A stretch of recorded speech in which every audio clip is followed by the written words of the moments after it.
américaine par la monnaie du chantage. Elle a permis à Alassane Ouattara d'entrer en contact ainsi avec un agent de ce qu'on appelle le Deep State américain, c'est-à-dire le lobby juif américain, lequel en réalité contrôle l'essentiel de la politique des États-Unis et qui, à travers le contrôle de la politique des États-Unis, contrôle la politique européenne et qui, à travers le contrôle de la politique européenne, ambitionne de contrôler la politique mondiale. Donc Alassane Dramane Ouattara accorde à cette nièce, à Nina Keïta, une importance fondamentale. Il accorde cette importance à Nina Keïta parce que Nina Keïta est son ambassadrice auprès de Jeffrey Epstein. Et Jeffrey Epstein est un agent du Mossad, c'est-à-dire une pièce maîtresse du Deep State américain, c'est-à-dire du lobby juif américain qui contrôle la politique américaine, qui contrôle la politique européenne et qui ambitionne de contrôler la politique mondiale.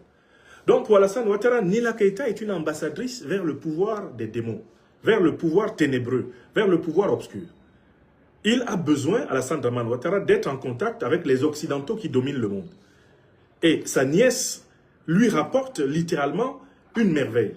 L'agent du Mossad, Jeffrey Epstein, qui a réussi à corrompre une bonne partie de la classe politique américaine, une bonne partie de la classe politique européenne, est de fait quelqu'un qui a du pouvoir sur l'Amérique, qui a du pouvoir sur l'Europe et qui a du pouvoir sur l'Occident.